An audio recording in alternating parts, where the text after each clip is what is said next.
Good morning, students. So today I am going to discuss the topic that is symbols of elements and a compound. So first I'll tell you what is symbols. The symbols of chemical elements and are abbreviations that are used to denote chemical elements, or symbols is a short form that represents an atom of a specific element. Clear? So it was Berzelius who first used English alphabet to represent the element, and each element is denoted by a symbol which is usually the first letter of its name. Remember the first letter, clear? In English or Latin, written in capital letter. Clear? Written in the capital. Always we write in what? Capital letter. We don't start with the small letter. Okay? Now, so here is the symbol given here. This is the table. So like hydrogen, I said that we use what? Capital letter. So for hydrogen, capital H. For helium, capital H, and then a small e. Second letter always small. Clear? First letter always capital and second letter always small. So lithium, capital L, small I. Beryllium, capital B, small e. This you have to learn. This is very, very important. This is the basic of the chemistry. Clear? Then the carbon is what? Capital C. Nitrogen, capital N. Oxygen, capital O. Fluorine, starting with F, capital F. Neon, starting with N. Sometimes like here nitrogen and here neon, both starting with what? N.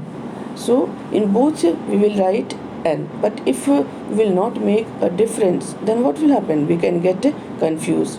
So first nitrogen is found, so N is here, and in neon what? Then small e we use to make a difference. Again see sodium. Sodium is the word, but its Latin word is natritium. Clear? So natrium is the Latin word, and so symbol of sodium is Na. Then magnesium, Mg. Aluminium, Al. Always remember first letter capital and second letter small. Silicon, Si. Phosphorus, P. Sulfur, S. Chlorine, Cl. Argon, Ar. Potassium, K. Calcium, K. This is fixed. You cannot change according to your own wish. Okay, this is fixed. As it is given in the table, you have to learn. Now, next, you can see this. This is group here, and this is a period here. Clear? So, elements that I have discussed in the previous table, they are the first 20 elements occupying the first 20 positions in the periodic table. This is the diagram of what? Periodic table, which is a systematic arrangement of elements in tabular form for their convenient study. So this is just a part of the periodic table, and in this the horizontal rows are called as what? The horizontal rows are called as periods, representing 1, 2 and 3. So 1, 2, 3, 4. This is what? This is period. Period 1, period 2. This is period 1. Then this one is period 2. This one is period 3. This one is period 4. So like this it goes periods. Okay. Then the vertical rows, the vertical columns are called groups. So this is the vertical columns. So 1A, this is the vertical column. Then 2A, this is the vertical column. Then 3A, this is the vertical column. 4A, this is the vertical column. Okay. So horizontal rows are called periods, and vertical columns are called groups. Now I'll discuss some common elements. So some common elements in the universe. So which are the common elements in the universe? Hydrogen and helium are the two most common elements in the universe. So if the question is asked that mention two or write two elements common in the universe, your answer will be hydrogen and helium. Okay. Now next, in the earth's crust, name common elements in the earth's crust. Then your answer will be what? Oxygen. Oxygen is in greatest amount, followed by silicon, aluminium and iron. So number 1 is oxygen. Clear? Number 2 is silicon. Number 3 is aluminium, and then the fourth number is iron. Okay. Now in the atmosphere, when we talk about the atmosphere, then in the atmosphere nitrogen is what? Nitrogen is the most abundant element. Okay. Now next, in the human body, carbon. Clear? In the human body, carbon, hydrogen and oxygen are the most common elements, because they make up the different compounds in all the body cells. So in the human body, which are the elements present? Carbon. First is carbon, second is hydrogen, and third comes what? Oxygen. So if it is asked about the first, always write carbon, don't write hydrogen and oxygen, otherwise it will be wrong. Next,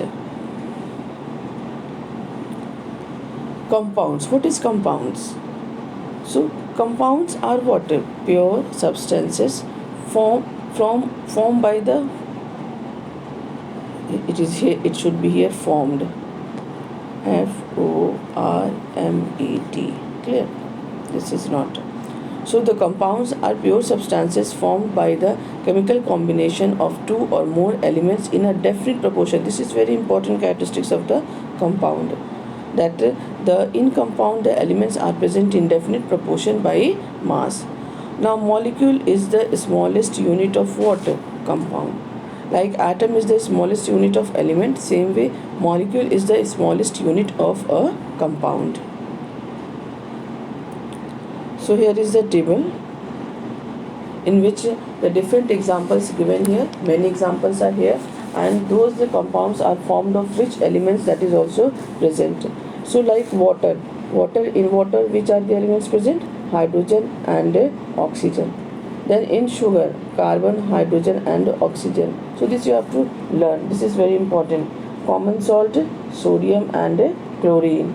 Then the alcohol, carbon, hydrogen and oxygen. Ammonia, nitrogen and hydrogen. Then after that the marble, another name of marble is what? Chalk, and calcium, carbon and oxygen. Next is sand, another name is silica. You have to learn the another name also, and you have to learn the elements present in that compound also. So sand or silica, silicon and oxygen. Then sodium carbonate, sodium, carbon and oxygen. Okay. Then glucose, carbon, hydrogen and oxygen. And then carbon dioxide, carbon and oxygen, because the formula of carbon dioxide is what? CO2. This is the formula. Clear? We write what? CO2 like this. Then the nitrogen dioxide, means all formulas are here, but it is not mentioned here, so you don't have to learn the formula. Simply you have to learn the compound and the elements present in that. Nitrogen dioxide, nitrogen and oxygen. Calcium oxide, calcium and oxygen. And zinc chloride, zinc and chloride. Okay, so this is very important, please learn it. Now the next is that the characteristics of a compound. So characteristics of a compound, the first is that it consists of two or more elements. It is what? Pure and homogeneous, and in this means in the formation of compound, energy is either absorbed or evolved when a compound is formed. Okay. Now next is the constituting elements of a compound are combined in a definite proportion in every sample of the compound. Okay. Next property is the physical and chemical properties of a compound differ from those of its constituent elements. Clear? Like water. Best example is water. So in water, what happens? In water, the hydrogen and oxygen is there. Clear? Then hydrogen burns itself. Oxygen supports burning. But what about the water? Water helps in putting off fire. Okay. Now, next property of compound is that the components of a compound cannot be separated by simple physical means. Clear? So you can separate it only by the chemical means. Next is, now it will be better to it will be better if you'll understand, if we, I'll make it clear, means I'll make these characteristics of a compound clear by with the help of example. Then the concept will become what? Very clear. And for explaining this characteristics, I'm taking the example of water. And you know the formula of water is what? H2O. Remember, what is the formula of H2O? Water, H2O. Remember that compound, water is a compound, that is why there is a formula. Like air is a mixture, there is no formula for a mixture, there is no formula for air. Okay. Now next, water is formed when two elements, hydrogen and oxygen, combined chemically in a fixed ratio. And what is the ratio fixed? 1:8 by mass. It will always have a fixed formula. Clear? So we can say that the water is a compound. Okay. From whatever source the water is taken, and tested, the ratio of hydrogen and oxygen is found to be what? Always same. Next is that hydrogen and oxygen are what? Gases. But what about the water? Water is a liquid. Hydrogen burns itself. Oxygen supports burning. But what about the water? Water helps in putting off fire. So this explains which property of compound?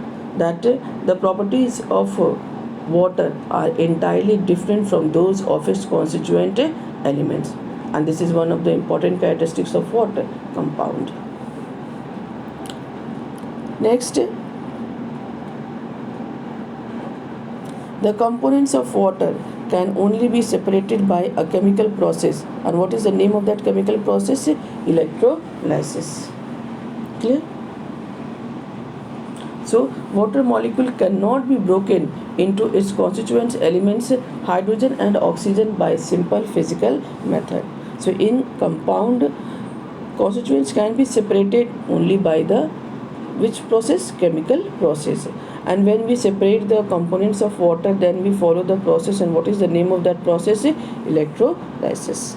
Okay. Now what is electrolysis? Electrolysis is a chemical process in which electric current is passed through a compound in liquid state to separate its constituent elements. This is the definition of what? Electrolysis. Then heat and light are produced when hydrogen and oxygen burn together and chemically combine to form water. This is one of the important characteristics of compound, that energy is either absorbed or evolved when a compound is formed. Same thing happen, that heat and light are produced when hydrogen and oxygen burn together and chemically combine to form water. Clear? So it is very clear that water exists, all the characteristics of water, of compound. So we can say that the water is a compound. In a compound, elements water.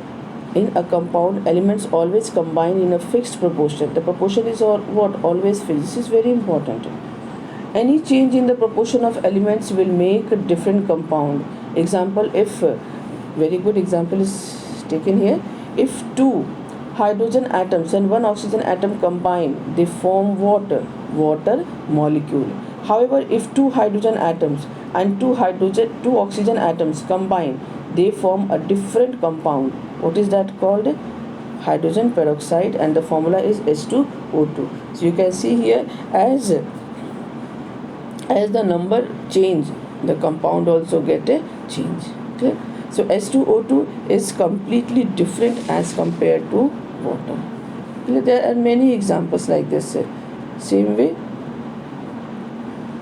NO2, N2O or NO are different compounds, though all three are made up of what? Nitrogen and oxygen, but in different proportion. So when the proportion gets changed, then the compound also get changed and the characteristics also get a change. Here is a table that shows the proportion of elements by mass in some compounds. This you have to learn. Like in H2O, the hydrogen and oxygen present in the ratio 1:8. In CO2, carbon and oxygen present in the ratio 3:8. In NO2, nitrogen and oxygen present in the ratio 7:16. In calcium oxide, calcium and oxygen are present in the ratio 5:2. And in sodium chloride, sodium and chlorine present in the ratio 23:35.5. And zinc chloride, zinc and chlorine present in the ratio 65 and 75. So from these two things you can learn. First, what is the proportion, and second, the mass of hydrogen is what? 1, and the mass of oxygen is 8. Mass of carbon is 3, and the mass of oxygen is 8. Mass of nitrogen is 7. Mass of oxygen is 16. Like this. Mass of sodium is 23. Mass of chlorine is 71. Like this you can learn also. Two things you can learn from this table. Okay. Now, so this much is only for this class.